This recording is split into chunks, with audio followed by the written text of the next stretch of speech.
to ass Indiana Fever put to Asia Wilson and the Las Vegas Aces. Good God. That's for Caitlin Clark. That's for the fans.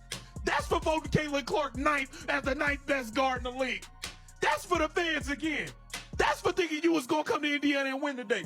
That's for the 16 times you beat us before. That's for the game we blew in Vegas. The Indiana Fever put belt to ass on the Las Vegas Aces. Oh my God, I got to wear the belt. What happens in Vegas stays in Vegas, unless you just got clowned by the Indiana Fever on national TV.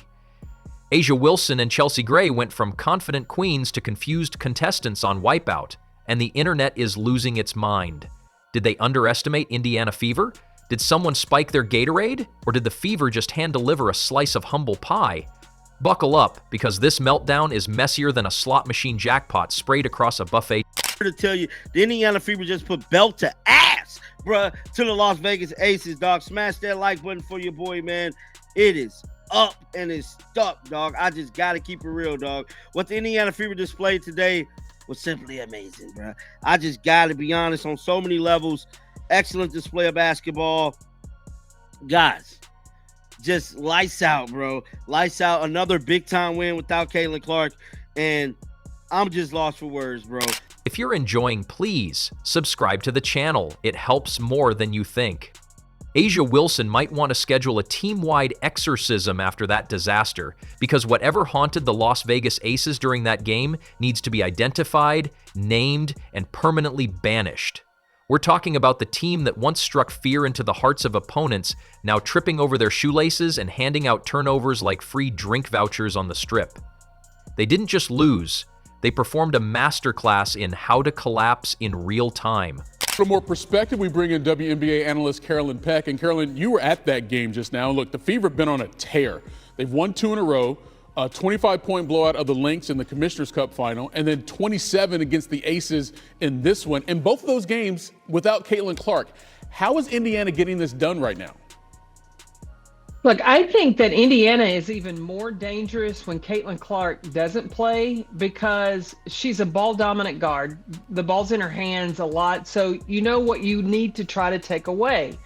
But when you look at Indiana now, they've got so many weapons. And Kelsey Mitchell is playing out of her mind. Aaliyah Boston. I talked to Stephanie White before the game. She said in year one, Aaliyah Boston was back to the basket.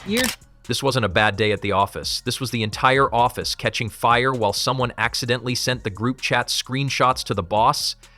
The Aces didn't just get outplayed, they got flat out exposed by a team that until recently was being referred to as Caitlin Clark and the background dancers. The Fever showed up, suited up, and absolutely steamrolled a franchise that used to ooze dominance. Coach, I asked Asia this as well, but what do you even say to your team after a showing like this one? I'd imagine, I know you believe that your team is kind of better than what you saw on the court tonight. What do you say after something like this? There's not a whole lot to say.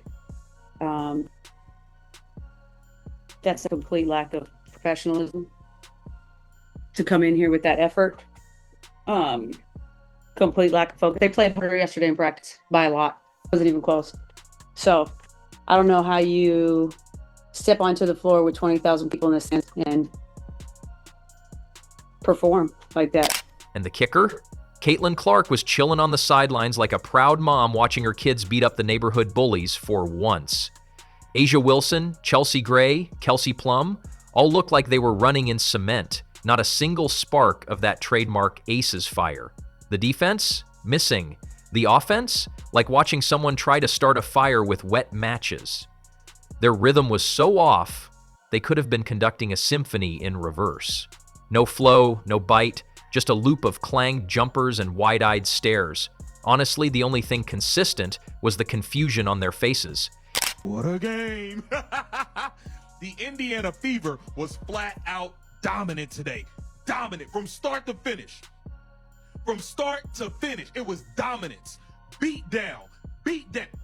That's you Uncle Willie's son. Yeah, that's what it was today.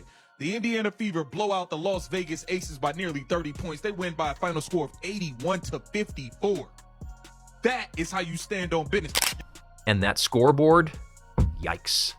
You almost had to double check if it was broken or if the Aces were really scoring their lowest total ever, not just in a game this season, ever. That's historic levels of yikes, like burn the tape and never speak of this again territory.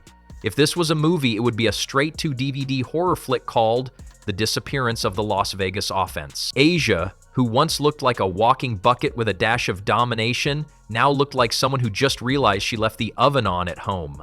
Meanwhile, the Indiana Fever, they weren't just winning, they were moonwalking across the Aces' grave.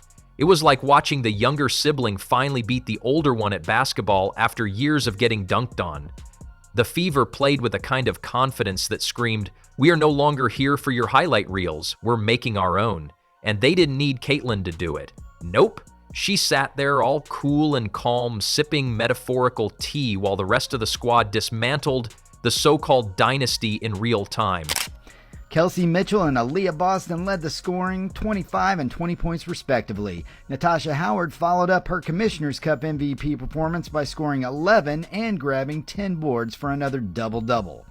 Caitlin Clark, who has now missed 4 games in a row, has seen her teammates respond by winning 3 of the last 4 games. And over that span, the Fever have averaged 81 points per game and giving up only 71 points per game. The Fever are now a game above 500 at 9-8 with momentum and a long homestand. Fever head coach Stephanie White has stated they will not rush Clark's return as she does not want this injury to linger and come back. And let's talk about that dynasty for a second.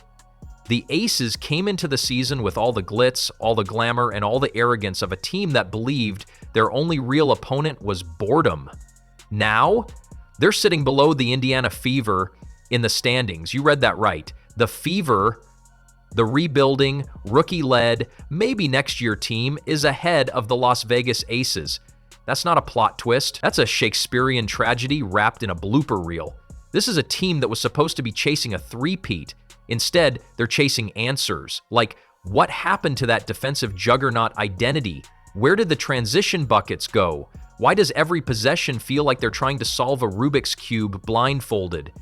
Just stunned silence and occasional head shakes like they were watching a crime scene unfold. And yet, across the court, the Fever were playing like they'd been waiting their whole careers for this exact moment. With Caitlin on the bench looking like a proud CEO whose startup just IPO'd, the rest of the Fever squad balled out like they had something to prove. And they did. I want you to look me in the face, right in the eyes. The Indiana Fever are arriving right on schedule, right on time. Caitlin Clark not in the lineup, handling the business anyway. The Indiana Fever put belt to ass on the Las Vegas Aces. Don't go to Indiana, some shit might go down, was once said by Asia Wilson. And she was correct. This was a beat 'em down. The Aces held to a grand total of 54 points as the defense carries over from the Commissioner's Cup game, and the Indiana Fever have the league spooked. They proved that they're not a one-woman team. They proved they can lock down, run plays, and light up the scoreboard all on their own. And most importantly, they proved that this season isn't about surviving. It's about shifting the entire WNBA narrative. Because if Vegas was the gold standard, then Indiana just walked in, broke the mold, and rewrote the blueprint. You don't just hold the defending champs to their lowest score in history without sending a message. The Fever said, "We don't care about your banners, your All-Stars, or your Netflix documentary. This court belongs to us now." And what's wild is that Caitlin didn't have to lift a finger. That's how you know a culture shift is happening. When the superstar doesn't even play, and the team still looks like a well-oiled machine, while the defending champs look like a group project where nobody did their part. So now, the Aces are 8-9, a losing record. For them, from title favorites to mid-travel maybes. The aura's cracked, the intimidation factor, gone. Teams aren't afraid to face Vegas anymore. They're circling those games in red and licking their chops, because now they smell blood in the neon water. Asia, I guess obviously you guys have been going through some ups and downs. Do you feel like in tonight's game, did things sort of go awry just defensively? It just seemed like you guys weren't yourselves defensively, and it kind of made the rest of the game difficult. We haven't been ourselves in a minute. when it came to the defensive side of basketball, and that is something that us 35 we have to really figure out because offense is going to be crap here and there. That's just part of the game. But the defense has to be something that we have to really and we need to do. Asia and crew are going to have to take a long look in the mirror and figure out who they are, because right now they're playing like a tribute act to their former selves.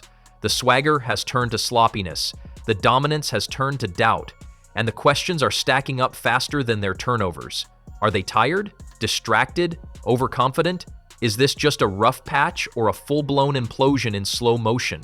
Whatever it is, the WNBA is watching, and so is Caitlin, who probably hasn't stopped smiling since the final buzzer.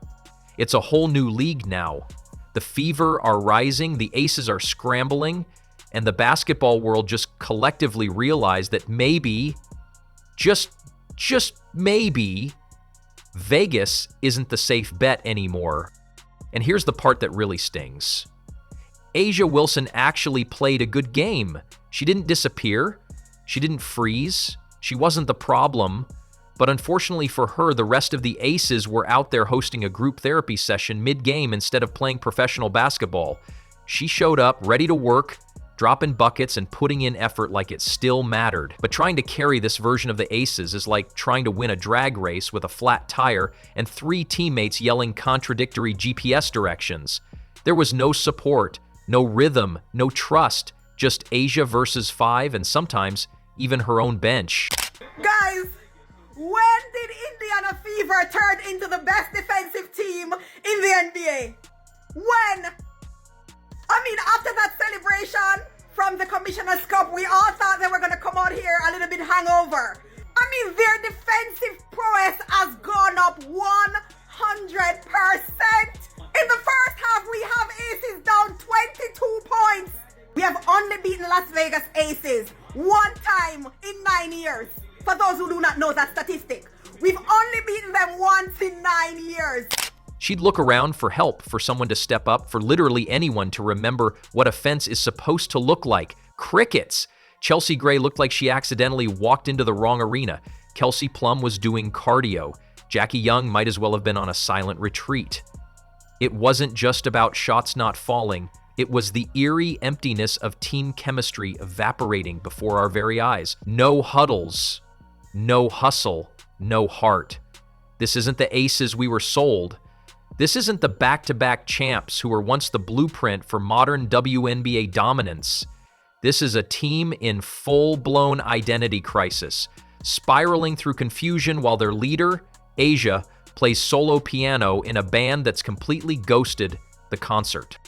Meanwhile, across the court, the Indiana Fever were doing exactly what the Aces used to do, only better. There's no me ball here. There's no ego tripping. There's no walking highlight reel looking for solo shine. The Fever play for each other.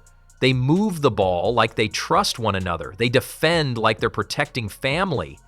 When one dives for a loose ball, the other 5 are already moving in sync. It's not just strategy, it's soul.